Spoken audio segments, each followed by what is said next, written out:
বাইরে ভাই খাবার খাওয়া যতটা স্বাদের তার বহুগুণ স্বাদ বের হয়ে যায় শরীর থেকে সে খাবার বের করতে।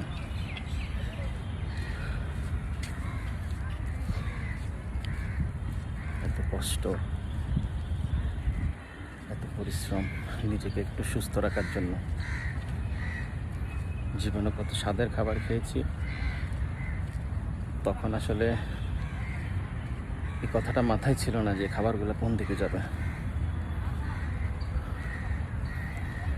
স্বাদের স্বাদের খাবার খেয়ে সেই খাবারগুলো এখন শরীর থেকে বের করতে স্বাদ বের হয়ে যাচ্ছে ভাই।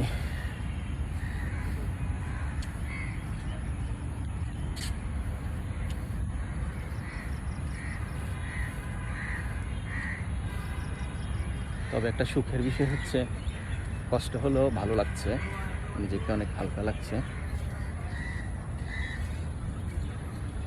আসলে শরীরে যে পরিমাণ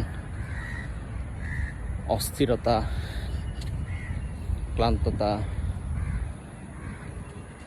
এবং শরীরে অনেক ধরনের অসুস্থতা ডে বাই ডে বাড়ছে, সেই তুলনায় একটু কষ্ট করাই যায়। কারণ এখনো বয়সটা কম আছে, বয়স বাড়ার সাথে সাথে আসলে এই কষ্টটাও করা যাবে না। সেজন্য সময় থাকতে নিজেকে ফিটফাট করতে এখনই সময়। পরবর্তীতে যখন আরও বয়স বেড়ে যাবে, দুর্বল হয়ে যাবে শরীর, তখন আসলে সম্ভব হবে না।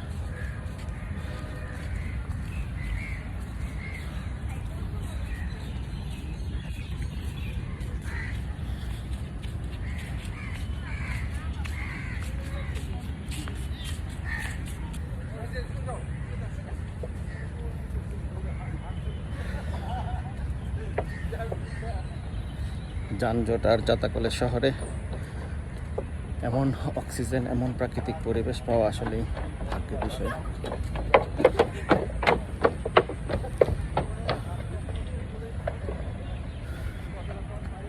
গ্রামীণ একটা পরিবেশ, এখানে আসলে শরীরকে ভালো রাখার জন্য, মনকে ভালো রাখার জন্য এইটুকু কষ্ট করাই যায়। সকাল 7টা থেকে এখন প্রায় 10টা বাজে। 2-2.5 ঘন্টা এই পরিবেশের মধ্যে নিজে একটু পরিশ্রম করেছি নিজেকে ভালো রাখার জন্য। হ্যাঁ।